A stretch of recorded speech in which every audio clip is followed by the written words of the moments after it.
All right, we're live. Tapping Birdie, RSM Classic, joined by Axis, also known as Brian. First Brian to join Tapping Birdie. So we got the dual Brian tonight. I'm pretty excited for that. Absolutely. Glad to be here. Season's winding down. Golf content people get a nice break coming up here. So happy I could join you for this one for the RSM Classic. Yeah, I find that no one really cares about, like, there's really not that many people doing content right now for the swing season, like towards the end, like truly just like no one cares. And I like to have people on that are actually like betting and like into golf in the current moment. And I know you are. So I just had to have you on. I'm always looking for new guests. So hopefully you could join again come the regular season and we could talk golf. Talk outrights, talk DFS, and all that. Yeah, absolutely. I mean, like growing up, like I liked golf. I played golf, but like hockey was my favorite sport. And then, as soon as I got older, just the weekday, it's just nice that it's on the weekend. You get 4 days to study Yeah. up, and I just fell in love with it for the last 5 years, and it's been the main sport. I mean, it's easily the best sport to bet on. I can attest to that. Just losing hundreds of dollars each week on NFL and college basketball, and it's just the swing season. Like at this point, like I'm just like good. Like we've been doing content every single week since January, and like writing articles and like doing podcasts and like researching like 6 and 7K guys. Like it just gets like a little old like at a Oh yeah. certain point. And like next week's the Hero, Tigers playing. Like I'll probably bet it, but I'm not doing a pod. Like I'm not doing any written content for it. There'll probably be some decent numbers out for the Hero. But yeah, this is it. And I would put this as the worst event of the swing season. And the reason is because although like the Bermuda field's worse, that is like expected to be the worst event of Right. the swing season. Like the RSM, it's like, okay, like it's all right, like might get some good guys. But the fact that Brian Harmon is the highest ranking person in the field, like this is tops it, worst event of the swing season. But you know, we can hopefully win a few bets on it. I mean, I'm convinced that they keep this around just to keep the guys who all played in Georgia happy Yeah. and everyone who lives there. We send them off. They get to go home for the weekend. They don't have to travel afterwards. You get one more shot at $1.5 million, and then you Yeah. can take the rest of the summer off or winter off. So, yeah, it's not great, but like there's still potential for money to be made. It's been a pretty good fall season for me. So, we're looking for a hat trick this week in a row, so we'll try to do that. Yeah, I know you were on Tony Finau last week and then Russell Henley the week before, and you had Tom Kim early in the year. So you have 3 outrights this swing Yep. season.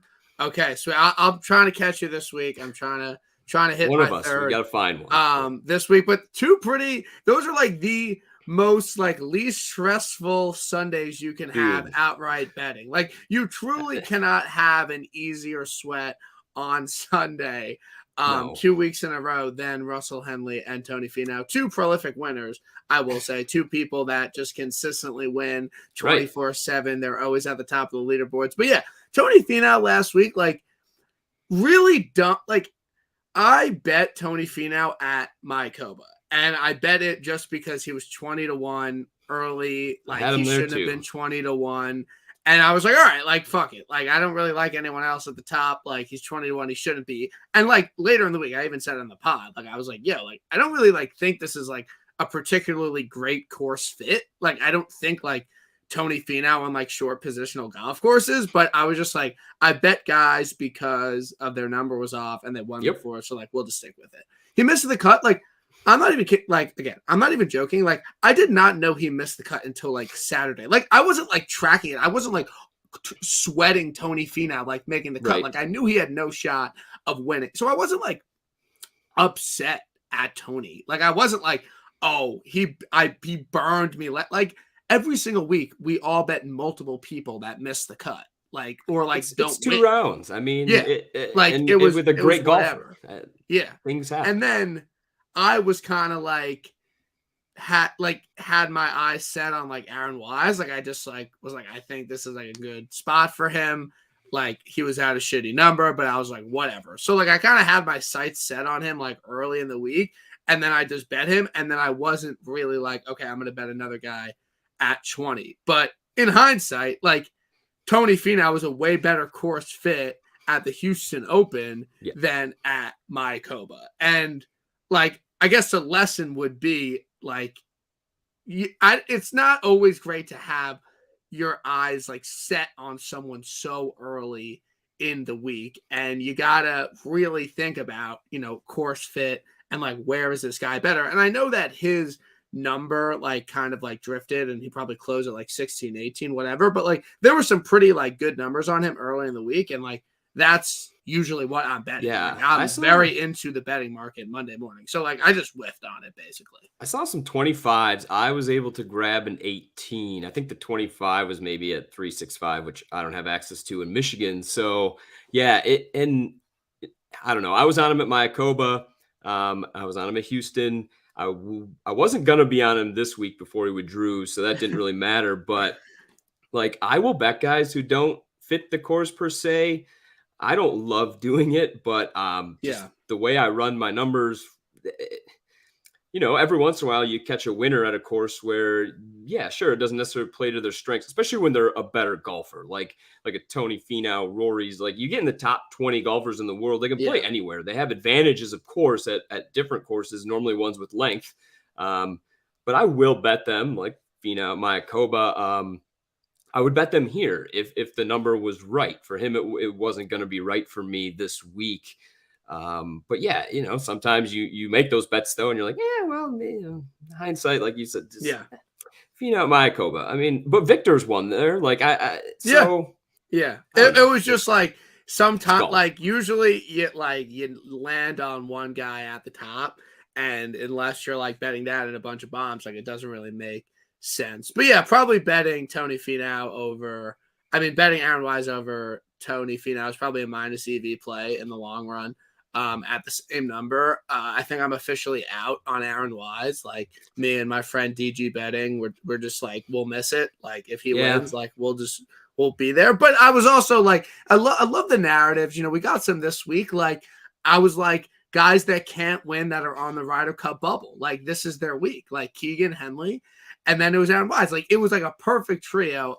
Weird how that doesn't mean they're gonna win on the golf tournament. But I wouldn't have given a single fuck if he just made a simple fucking up and down on 17 on Thursday. I'm like, look, I love Aaron Wise, like first round leader. Like that's probably the play. Right. And I'm tracking it. I'm like, yo, this is the week. I got a nice ticket on it, like to win 1,200.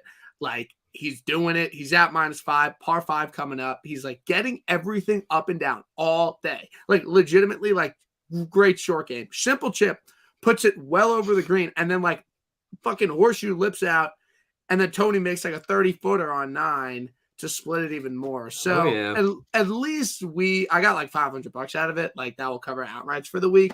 But it was like, dude, like if you just made that putt or got that up and down, like I wouldn't have cared about not hitting Tony. I've bet unfortunately Wise. That doesn't happen. I bet Wise quite a bit this year. I bet a lot of guys who haven't won, don't win, have that reputation. Because it's golf. It's difficult. I used to bet Adam Scott quite a bit, and I think I might have broke even when I finally was on him at the Genesis when he finally won that a couple of years ago. And sometimes, but then you look at Finau, like also struggled, and then it's like the top popped off and he can't stop winning. So I don't know. It's a mental. I'm not a good golfer, so I can't speak to. I never played competitive golf. I can't speak to what that feels like. But I mean, I have to imagine that once you like, all right, I can do this and get over the hump. Like I don't know, that pressure, or it's just a very weird game. And Tony had played well enough to win before. It's not like he always choked.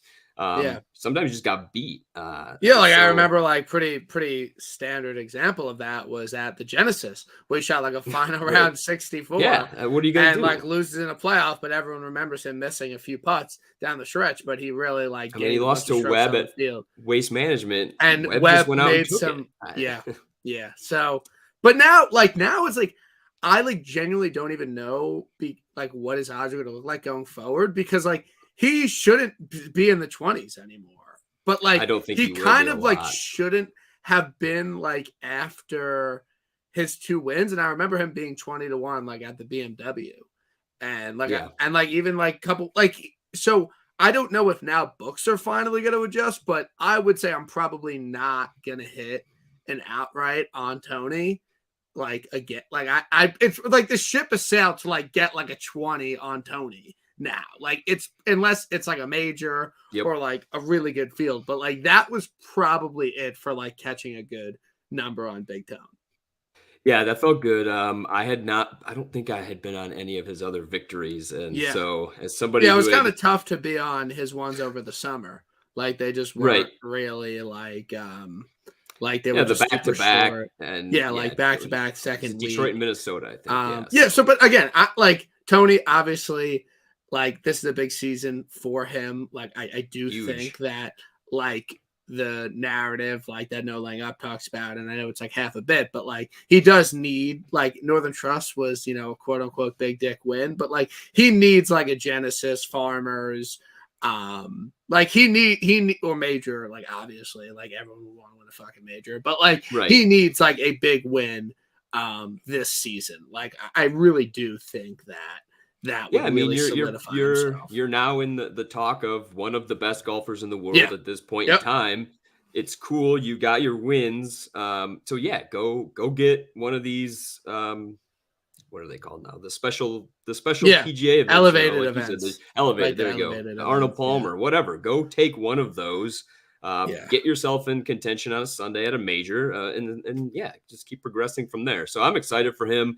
I don't know too many people who don't like Tony Finau. Seems like a Yeah. good dude. Seems like a Uh, good dude. he's going to be on the USA teams going forward for quite a bit. It feels like Yes, so. definitely. I'm hoping that yes, these doors that have opened lead to bigger and better things for him, and hopefully we're Yeah. on the number. Totally, totally. We probably just won't. Will be tough to bet him at Yeah. 16-1 or so. But that seems to be what's been happening on the PGA Tour. The favorites have been winning. But this week at the RSM Classic, like I swear, if someone like 25 below like wins, unless it's Taylor Montgomery, like who I bet, like I would just be like, okay, like long shot season is over on the PGA Tour because this week there is no elite player in the field. There was no top 20 golfer in the world in this field. And this course and this event has produced a lot of long shot winners. Like there haven't been a lot of chalky, like under 25-1 winners at this event. So if someone if someone super short wins this week, like I would just like give up on betting over 50-1. Like if this week someone has to win, that's like half a long shot, like over 40-1. Like I need it to happen. Yeah, I bet two guys fairly close to the top of the board now, especially with Finau out. But yeah, like you get to these courses and they just compress everything. You take distance advantage away, Yeah. and so you bring in 40 other golfers who can win. Then you put it on an even shorter field where they're all hitting to the same spot on like 8 holes out there. The greens are huge.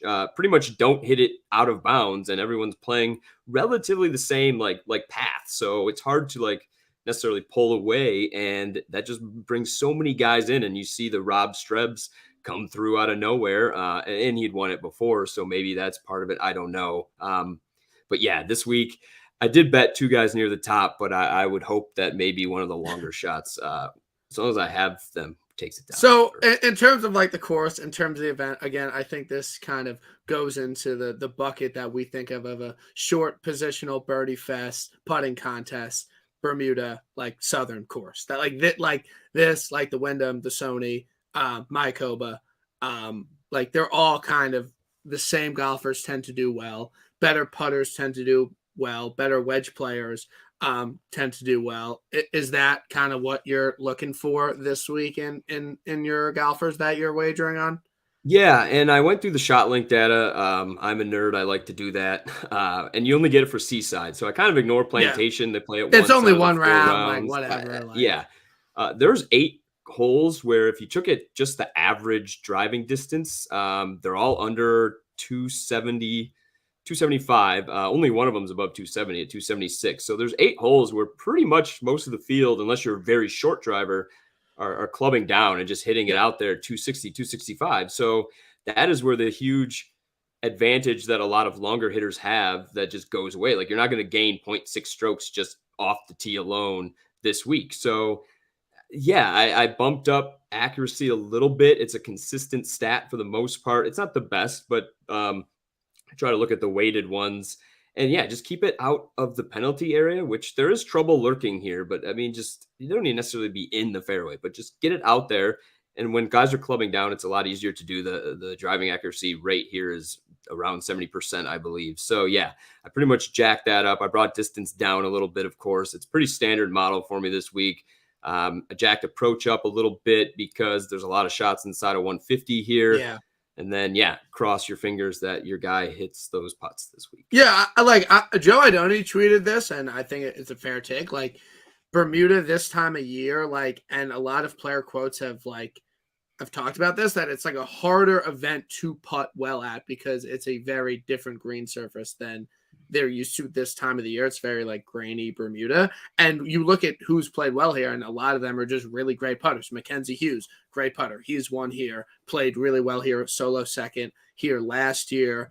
Kisner's of the world, he has played well here. Webb's played well here. So like great putters have played well. So looking at guys that, you're going to have to make a lot of putts. You're probably going to have to get to minus 18, minus 19 to win, unless, I haven't looked much at the wind or the weather yet, but I would say that's probably going to be needed to win. So I can't believe we are starting with him, but your odds-on favorite this week, second highest price guy, is Brian Harman. And you are betting him. You are betting Brian Harman at under 25 to 1. This is, a tough thing to digest, but you're pulling the trigger and you're doing it. He's going to get his first win since the Wells Fargo in 2017, I believe, is the last time he was victorious on tour.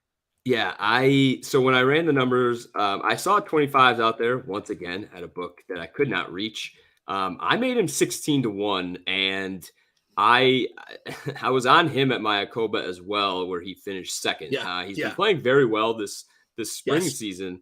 He hasn't played the best here. He does have a T5, but it's a lot of middling results for him at this particular course. Even though he has peppered the fairways here when he's played here, that has not been his issue. He hasn't hit his irons very well here, and I went and looked. He does not make a ton of birdies inside of 150 yards, which is not great for what we just spoke about. However, he fits what should do well here. And I'll go back to a guy we talked about a lot, Tony Finau. He used to get a bad rap at Waste Management Phoenix Open because he had never played well there, but you feel like he should have, and he finally did. And I'm hoping that is somewhat what Harman can do here. Like, he just seems like he should play well here. And he has a few times, and he's playing very well in general right now. So when I jacked up approach, some putting, took distance down, accuracy up, it all just boiled into betting on another Brian, of course. So.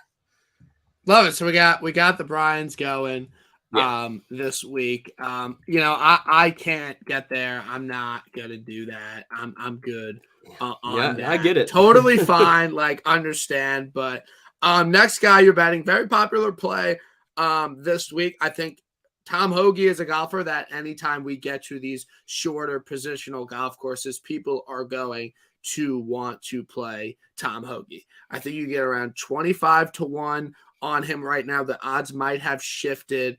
Another guy, I bet he was very popular at the Mayakoba, which again, another I had him there similar too. Short positional golf course, misses the cut, really bad Friday, cost me a decent amount of money in DraftKings. It's fine. Okay, we don't hold grudges. Like, it's okay.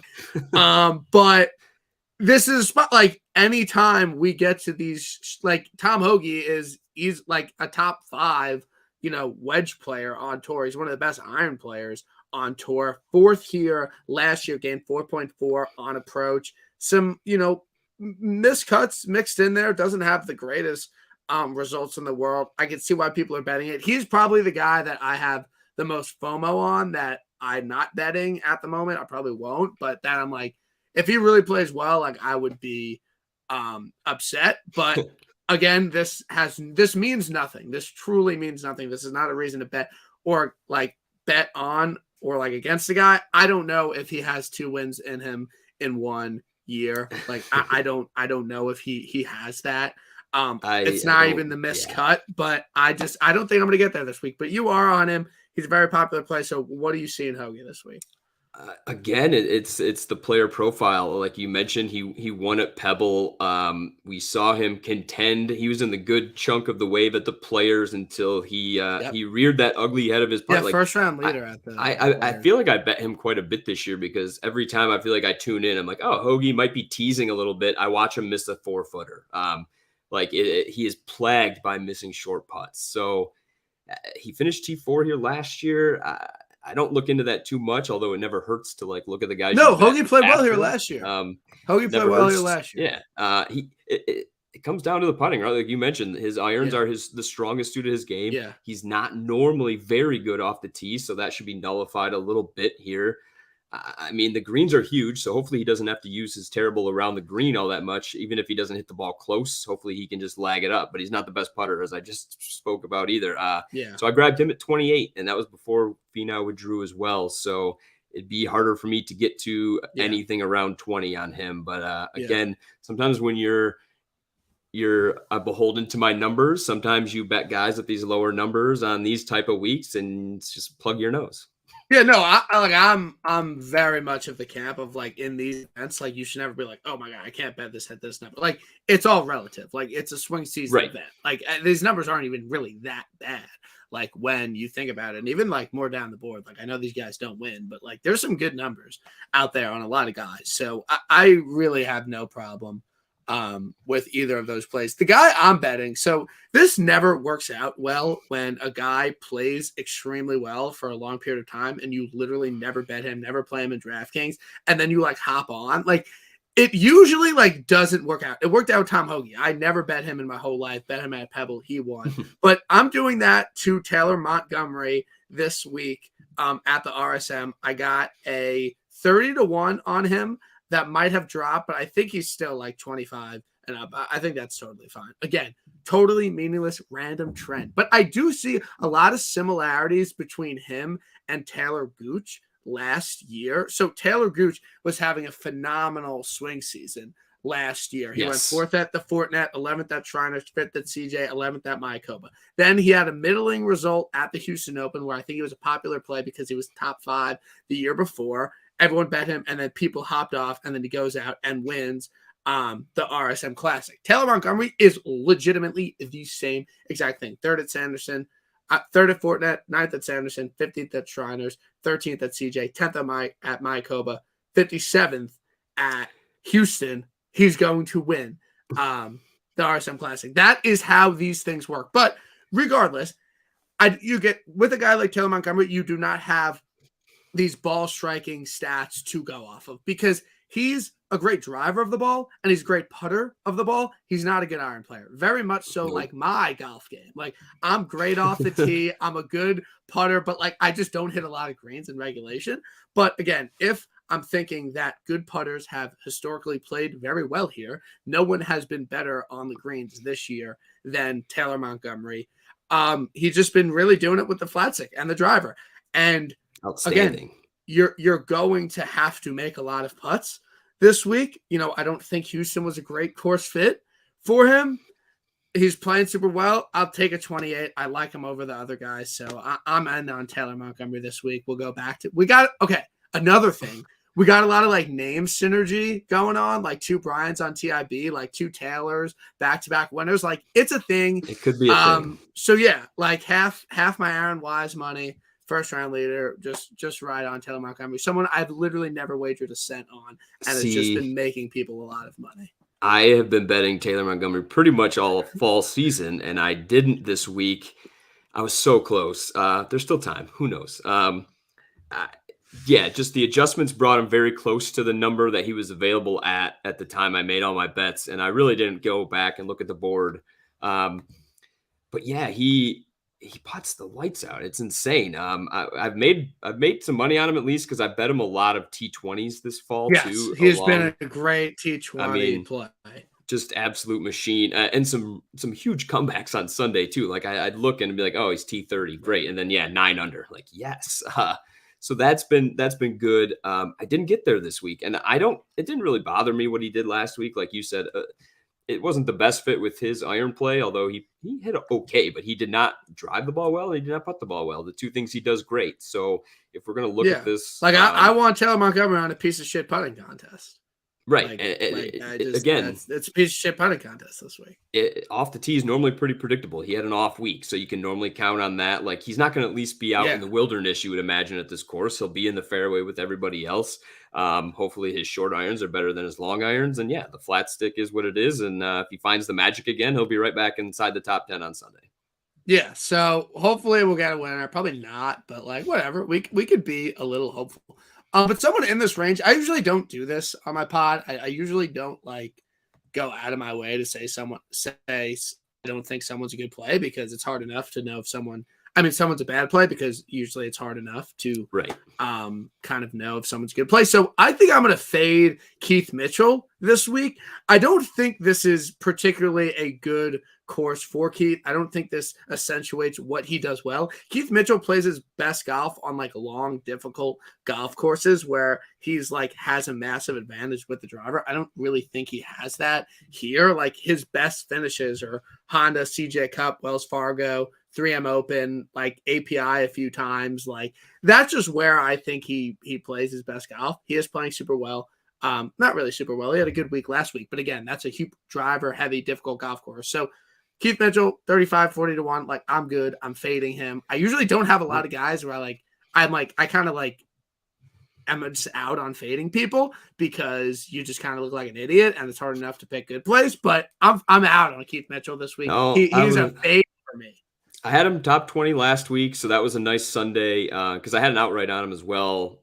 So he kind of shot that on Saturday and messed that up. So it was nice that he at least got back inside the T20 for me. But this week, yeah, he gains so much off the tee. He's actually not that inaccurate, especially for how long he is. Yeah. But again, his biggest weapon is that distance. So you take that away, you essentially nullify all those strokes that he's essentially starting with over half these guys. Like you put him and Harmon on the tee, he already has a huge advantage. That's gone. So yeah, he's not a terrible iron player, but he's so. So I made him 37 to 1 this week. So it's just not happening for me. Yeah, I'm good on him. And anyone else? I know you're not betting any guys in this kind of like midge, like Damon, Putnam, Riley, Hughes, Kuchar, Neesmith, Patrick Rogers, like Rose, like any of those guys you like? Anyone you don't like in this range? I feel like I have this weird thing, and especially as a numbers guy, I try to never cut anyone off. And Kuchar could have been maybe a bet before. I don't know. I actually don't remember what he was before Finau withdrew. Right now, I see there's some 40s out on him. I just can't do it. And with my adjustments, he shot up the board with this course, like because he's old and dusty now. He can't hit the ball far. He just finds fairways, hits his irons pretty well, scramble. He does old man things well. His short game is suddenly supreme. So you could argue with me, and I wouldn't be like, I can't talk you out of it. I just can't. I bet Kuchar he misses cuts. I don't bet Kuchar he T20s. Yeah, he's a guy that I seem to just get wrong. Damon, again, pretty accurate driver. I get that. I see a lot of Denny McCarthy love this week. Yeah, again, I think Denny's fine play. Like, I don't hate it. It's just not happening for me. But okay, here's my thing on Denny. Like, Denny doesn't play well on courses you would think he would play well on. I don't know Matt Fitzpatrick used why. Like, Denny McCarthy, you think about playing him on like short birdie fest courses, and he always plays on like long, difficult golf courses. It's like, what the fuck? Like he played well in the first round. Like he was fine last week, but like John Deere, he didn't play well. Travelers, he missed the cut. But top 10 at the US Open. Like I just don't. Anytime Denny makes sense in my head, I don't bet him because he never plays well when he makes sense. If someone wants to like throw some information at me that like shows he plays well at short position, like do it. But I don't see it. Like that is eye test for me. Like Denny McCarthy, if it makes sense, don't bet it. If it makes zero sense, like that, he's a hammer play for the week. And so he really improved his ball striking last year. I mean, we've known Denny McCarthy as a putting god for years now, but he finally finished positive or just about positive in approach. Fell under off the tee near the end of the year. Had a terrible Wyndham that probably did that. But Yeah, I mean, I've Yeah, been wait, on okay, so him, he but missed a cut at the Wyndham? yeah, he lost Okay, yeah, damn near that two that over that in proves two. the theory. Like, tell me, like, this is a valid theory. Like, Denny McCarthy should play well at the Wyndham fucking It's Championship. just so He much. It's should. so random with him because he relies on the putting so much. Like I'm wondering if this is what we'll see from Taylor. Although Taylor Montgomery has a much better weapon off the tee, so I think he can Yeah, survive more courses. Denny's just all. I mean, he had a ton of top 25s this year. It's just he never really flirted with a true win because he doesn't do anything else great enough on a yeah, regular basis. yeah.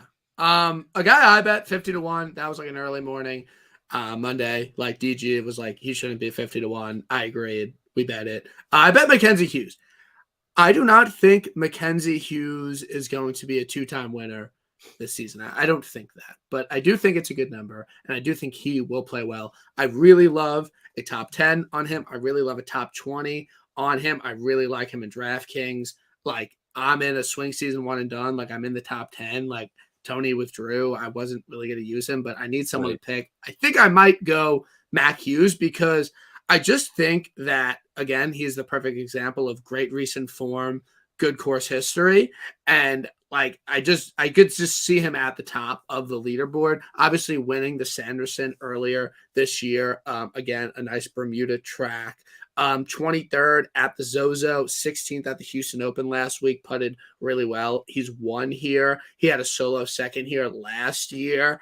Like, I think he's playing some great golf. Like, I think that win really motivated him, and I think that really brought, like, let him know that he's a good player. Again, great putter. Like, has good, like, plays well here. He didn't have some pretty shoddy course history between his win and the second last year, but 50 to 1. Again, probably better with like an each way or something, but I really like Mac in the placement market I this don't week. necessarily hate the history when you see those up and downs because I'm really just caring about like can he get his game to suit here at all? Like, has he Yeah, played well here at all? I don't know what was happening between that. Maybe he was lost. Maybe he was not feeling well. Maybe he was just not in it. It's the end of the year. I don't know. That's why I don't look into course history a ton because there's so much context you're lacking. I don't. He could have sucked back then too, for all I know. Like, I just don't know where his game was at, and I don't really care to go look where his game was at 5 years ago to find out. Because I don't think it's overly pertinent. But the fact that he is one here, he had another great finish here.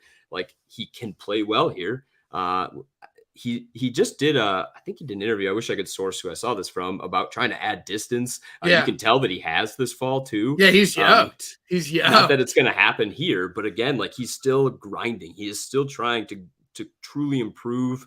You talked about a guy who maybe felt spurned from the President's Cup. I don't know Ryder if he's Cup still snub season, like yeah, I don't know if we're he's still it's feeling that. yeah, I don't hate it. I couldn't quite get there, but he's got one of the most consistent short games in the world. And then you put him on a short course where you take driver out of hand, and sure, Mackenzie yeah. Hughes. Give me Yeah, Mac why Hughes not? 50 to 1. He's my guy this week, one and done.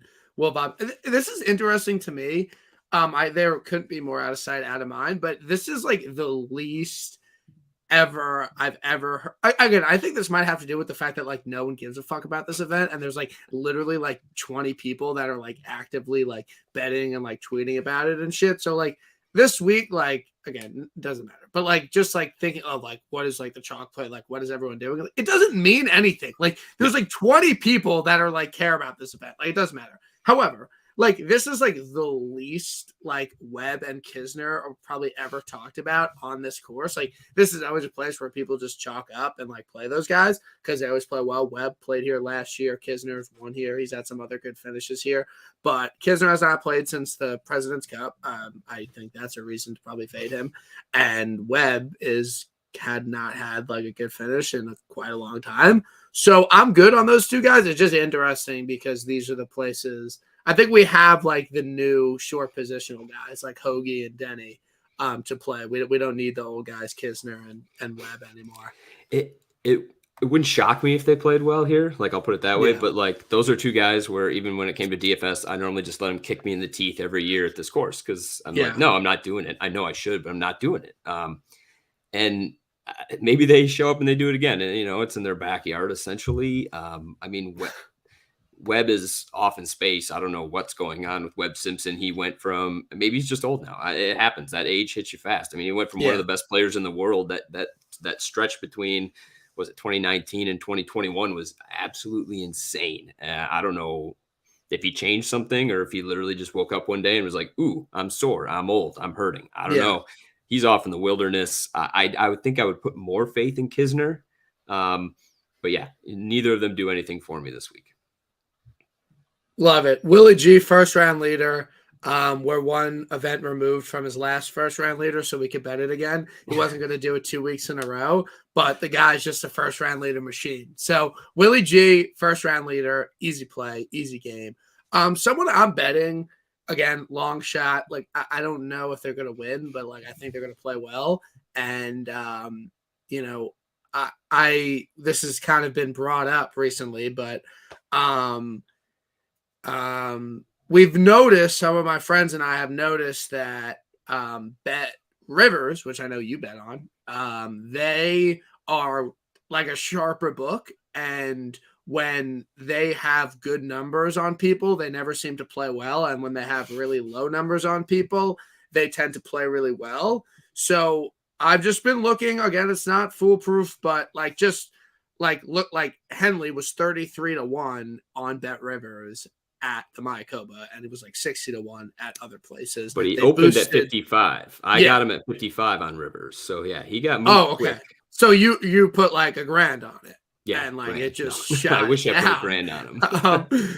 um, and then like last week they were like boosting Neesmith. So I just kind of look, I just see where's the biggest discrepancy, and someone that has a big discrepancy who I think is like a pretty consistent like 6-7K play, and like whatever they have on Bet Rivers is David Lipsky. So he's 80-1 on one book, but he's 66-1 on Bet Rivers. So I like Lipsky. He's been playing well. He's Yep. I think of him as like a very consistent 6-7K play. Like you're just making your lineups and you're like, yeah, let's put David Lipsky in here. Like that. I mean, he fits this But course. yeah, again, I like him on shorter tracks. 10th at Mayakoba. Again, I think a pretty good course fit. Shorter, more positional, a lot of wedges. 22nd at the Houston Open last week. Like I just 80-1. Like sure, like I'm down. It's fine for me. I think it's probably not going to win, but I'm playing him in DraftKings.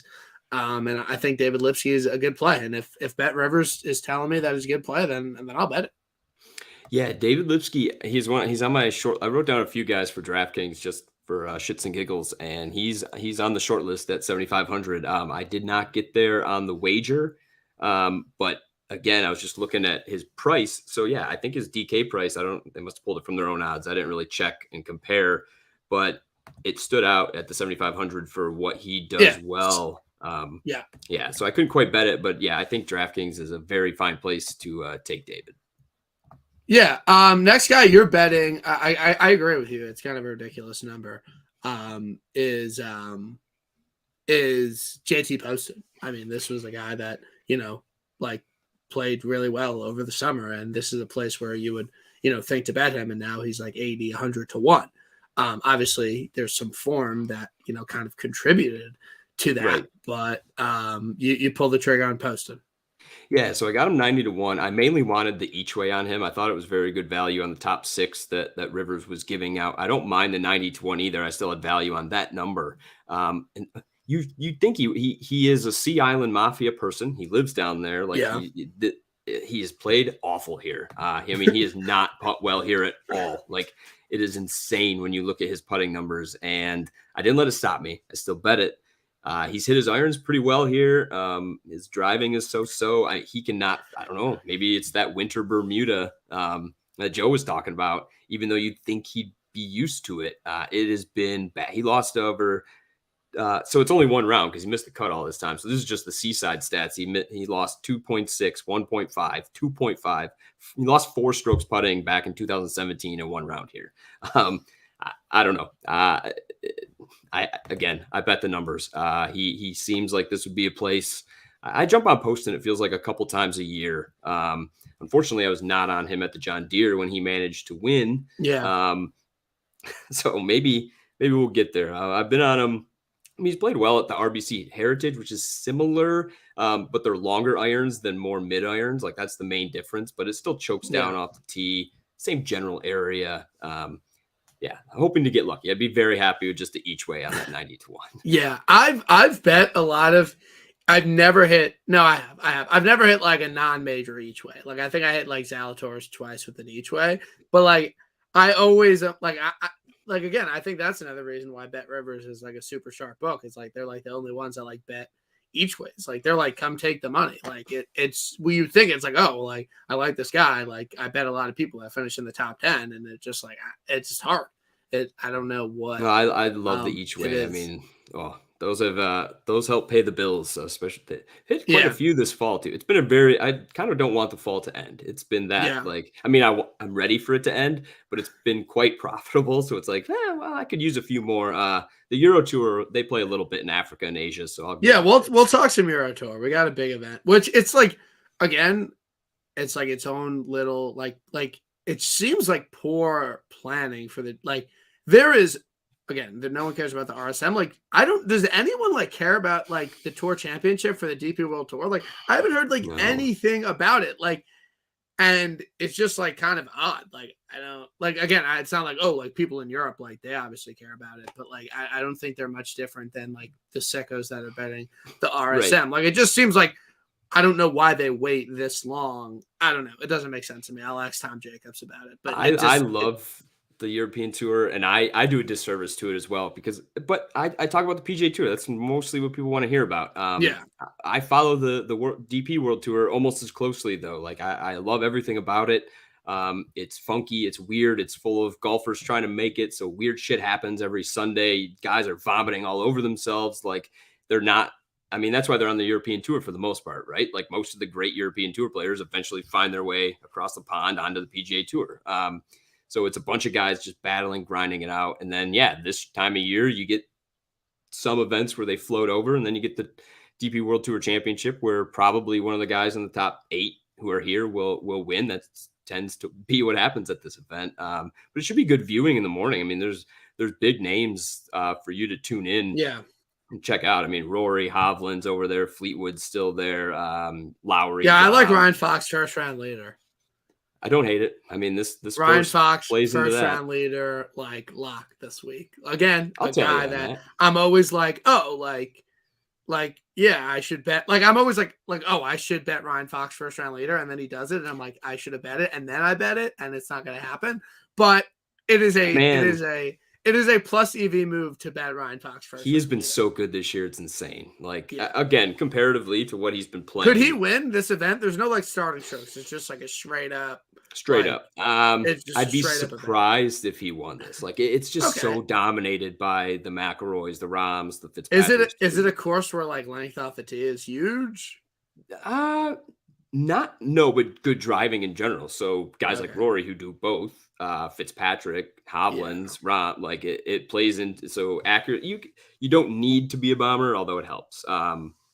They have less statistics to dive into, so that's a little more Yeah. leaderboarding reading. But again, they're the best golfers in the field Yeah. too. It So it's like, seems like oh kind well, of like it yeah, seems kind of crazy to me that Roy's like 3-1.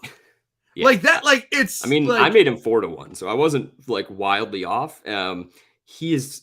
I mean, Rory's in a no, different like I world understand like he's easily the best golfer in the world, but like it's not like a to win a normal golf tournament. DP Yeah, World Tour event. Like there's fucking really good like Fitz, Hovland, and Rom are right. like that's where it's just like okay, like I don't really understand that. Like they have like 3 top 10 players in the world, top 15 players in the world. I don't really know where they all stand at the current moment, but like it's again and like again it's apples to apples, like it's apples to oranges, but it was just Tony Finau drew. It's completely moot. Like I just thought it was interesting that Tony Finau was like 9 and like 10-1 in this tournament, and Rory was like 7-1 at the CJ Cup with like a way better field. Like I don't know if that's like completely like equal. Like I don't know. Like again, obviously Rory won. I mean, I predicted it, so I'm not. It's fine. But like, like is that equal? Like Rory, is he I that much mean, better in a good field than Tony Finau in a shitty field? Like I don't think that adds up to me. when you just have to beat a lot less people. So even though there are some better golfers over there, like it's still easier for Rory to beat those 8 to 9 guys, and he doesn't have to worry about 40 of the 60 guys over in Europe for the most. That's me generalizing, of course, but I mean, if Rory shows up, there's a handful of guys who also can show up and be close. Like a lot of that field is Yeah. just it's the live conundrum with their 48 guys. Like they can talk about their top end guys all they want, but like it's easier for DJ to go out and beat those Yeah. top 12, 15 golfers and not have to worry about the other 30 for the most part. Like Yeah. that's just Is how it it a works. limited field on the DP this week? Yeah, it's like 66 golfers, I Okay. Who did you believe. bet? I took Shane Lowry at 14, and then I took Bob McIntyre at 40, and then I made a terrible bet on my favorite golfer, Guido Migliozzi, Okay. at like 150 or 125. What That is it. Fox? I don't remember where Fox was What actually. is he like I do 20? have it Like, am I here. getting like a 2 in front of his name or what? I think the book 26 when I pulled it. I don't know where he's at Okay. now. I mean, So. that's a hammer play for me. It's Ryan Fox's week.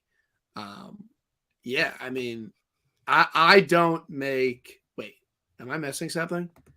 Did I have maybe I have last No, week's no, he's odds? fucking 30-1. Okay, there you go. Like I do. Okay, again, I don't make Alex Nor and Jordan Smith fucking lower than Ryan Fox. Okay, like that is wrong. That is just Jordan erroneous. Smith has been unbelievable lately. Ryan Fox is better. But I so is don't Ryan know what Fox, Jordan. right? I don't know what Jordan Smith looks like. He's not better than Ryan He Fox. looks like a creative player. He's no, I know he just like is the most average looking dude Yes. I'm in the world. But again, Ryan Fox 30-1 first round leader. Like that is a play for me. That's bet. He won't win, but again, this is we're You know what? not For the Bryans and for the pod, I'll tell you on that. We'll root. first round leader. First round Yeah. leader. He's not gonna win, Yes. but first First round round leader. leader. We'll wake up First to a round leader, Fox. Ryan Yeah. Fox. Like he's running the mo. I'm looking forward to that money because I really need it right now. But back to Seaside. Back to the RSM Classic. Someone like I don't really know why he wouldn't be a play. Like I'm playing him in DraftKings. Like I don't think he'll win top 20, whatever. But Ben Griffin, again, could have won the Bermuda Championship. Played really well there. Again, another shorter course with a lot of wedges, and he hasn't fallen off the face of the earth yet.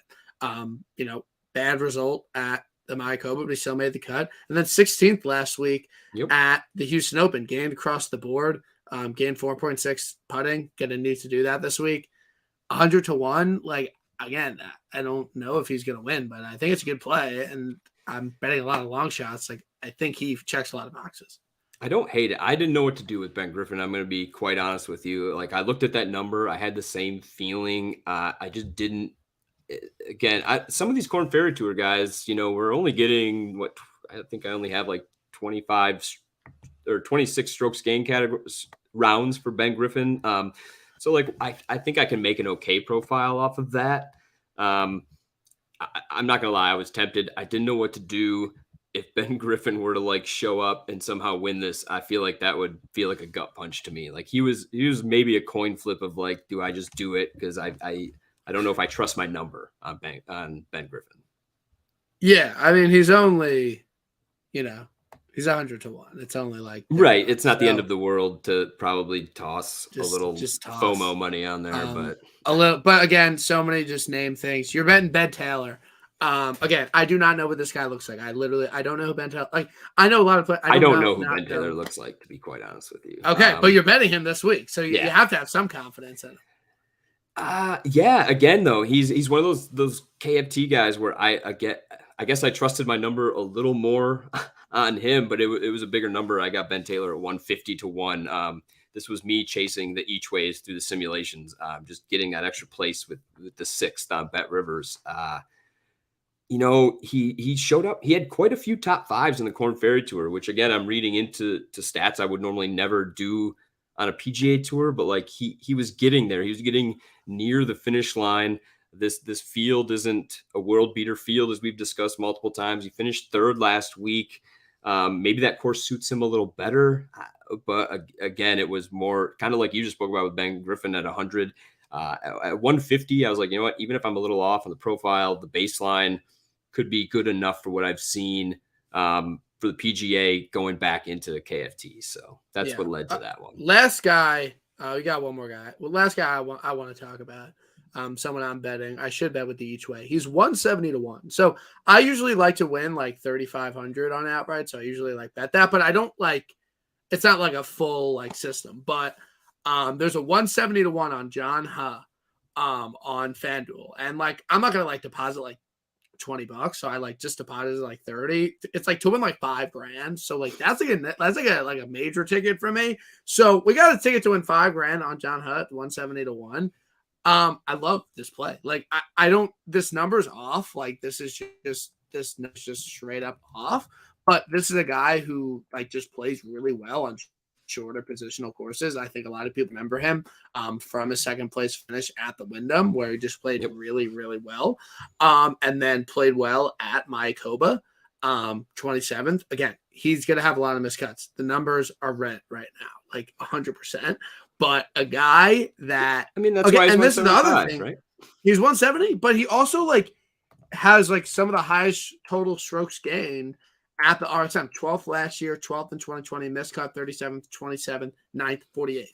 Like yeah, he getting shows that up here. course, you're like getting that, like he is like I might empty my DK balance in DraftKings this week. Like I think I have some plays down here. There's just no one at the top to play that. Right. Just like, oh, like there's just like, oh, like that's just like that he'll play well. Like because any of the top guys, it's kind of like whatever. But I think I got some plays down the board this week. So we're gonna play some DK this week. Like we're going out with a bang. I've been irresponsible with my money. It's okay. Like it's fine. But yeah, like it's a play. And like you could bet them with the each way on Bet Rivers, our favorite book, at 150 to 1. Like that's probably a better play. I'll throw a little top down on him because I feel the same way you do. Like I was looking through DraftKings. I haven't built a lineup yet, but I was trying to just write down a few values if we got there. And I was like, every one of these is like just 7,000, 7,900, 8K. Like you said, there's no one up top where I was just like, gotta lock him in. Like I bet Brian Harmon, but it's not like I have to go to DraftKings and be like, gotta play Brian Harmon. No, that's not the case. I'm very good at separating my bets from DraftKings. Not that there's never overlap. This guy. Yeah. I'm usually like, I know that's not like the way you're like supposed to play DraftKings, but like I'm a guy like these guys. Like I think they're gonna play well. Like I play him in DraftKings. Like fuck ownership. Right. But last guy you're betting, Tyson Alexander. He was up there last week. Again, do not know what this guy looks like. But yeah, if he could catch lightning in a bottle 2 weeks in a row, like 250 to 1, like why not with the East? Essentially what I need. Like he won last year on the KFT, there's that. But yeah. That's about all I got. Was there anything to? I'm just wondering if there was anything to put you on Tyson last week. Like, was he? I was not on him last week. Because no, not really. Okay. I mean, he was 64th. Again, it's a very small sample. I was kind of shocked that my baseline threw him out there for a 250 to 1 play. I guess I pulled enough Corn Ferry rounds. He really didn't end the season there very well at all. But again, I'm just chasing a giant number on a guy who's popped. He's won on the Corn Ferry Tour twice, back-to-back years. Like maybe it's in there. Honestly, I was kind of shocked. I had to go through my numbers, make sure I didn't screw anything up, to be quite honest with you, and that I wasn't putting too much emphasis on what happened last week. But again, like you mentioned, 250 to 1. Honestly, he misses the cut. I lose no sleep. Yeah, it's fine. I think this is like going to be the most extensive podcast you'll listen to about the RSM Classic. So Absolutely. I'm proud of us because I think we gave out some great plays. They might all play horrible, but I don't know who the fuck's going to play well. So we'll see. But I'm drinking LaCroix. Like usually I have a couple beers and I'm like talking to the board. I'm like, yo, like this is the week. Like I feel good. Like we're playing. We're doing it this week. We're investing our money into DK. Like I'm feeling some good lineups. No one's going to be playing it, so I feel good. I think we can find some locks. I agree. This is the week. We just went through enough golfers to where we're bound to have had said something smart. That's totally. And then we can just victory lap it. Clip that until Pouting for a 101. We got while. this. So, Yes. You can play before it I all let winter. before I let you go, at major winners for this year, who Ooh. you got? What my heart wants would be, of course, Rory at the Masters. Okay, so you're a I Rory would guy. oh yeah, I would Cool. love for Zalatoris to come off the bench after you crippled him and win Yeah, one of the PGA US Open, something to that he's winning nature. both. I've someone at, he's winning both. He's winning the PGA and the U.S. Open. I mean, I would accept that. I guess my heart, I don't know if I actually want a live guy to win one, but I find that that would blow up the internet, so it would be kind of fun. But I don't know if I actually want that. Um, I don't know. I feel like Victor Hovland coming out of nowhere to get one. Like he's another guy who's had these wins. I could see him maybe taking a U.S. Open. He seems to have a skill set. I don't know. And then the British Open, I'll just say Tommy Fleetwood. He's Yeah, another guy Tommy's who coming back. has just not ever really got over the hump in the big moments. He's played exceptional. He feels like one of those guys who got rejuvenated by the whole live thing too. Like he finally just Yeah, accepted, like, all Tiger right, invited I'm him to not the going. Hero. Yes, I Like that mean, was like a nice thank you for not going. came back and won last week in Europe. Yeah. He's been playing Were very you well. weren't on it? No, I was not on it last Were you week. upset? Like, did your numbers No, make him like nope, you wasn't couldn't even a get there with thought. the note? It Couldn't do it. wasn't Tommy's your guy though. That's all right. That's all right. I've been What betting was like? golf. What could you have bet him at? I don't remember what he was at, to be quite honest with you. I know Like Feinberg nine was to on one. him. Yeah, I think it Okay, I had mean to have I'm good on something that. low. That's fine. Like that's okay. I've lost so much money on Tommy Fleetwood over the years that Yeah, it's accepted that yeah, yeah, I think betting golf for like 4 or 5 years now has just made me so numb to any, like, I rarely truly have FOMO when a guy wins that I bet a lot. I'm just like, yeah, well, there's always next week. Like, yeah. It's whatever. Yeah. I mean, hopefully we'll have a nice year. Again, we both had some pretty good runs recently, so we gotta keep them. I mean, I already have like the first five winners of the PGA Tour season, like kind of perfect. checked out. So like Just make sure to tweet me. we have some locks ready to go, but we're signing off. No content from us. Like I got big plans for this off season. Like we're going to the gym. Like we're going to start dating. Like we're like literally getting our lives in check. Catching up on TV, seeing a lot of movies. Like I'm pumped for this break. So if anyone needs me, like don't hit me up because I won't be around. But Brian, tell everyone where they can find your stuff, and we'll have you back on for some event during Yeah, the I'd love to regular come season. back. You can follow me on Twitter at axis_DFS. I don't do any content for any sites anymore. However, I do still just love writing about golf. So I put it on a Substack, which you can find on my Twitter profile. So thanks for having me, Brian.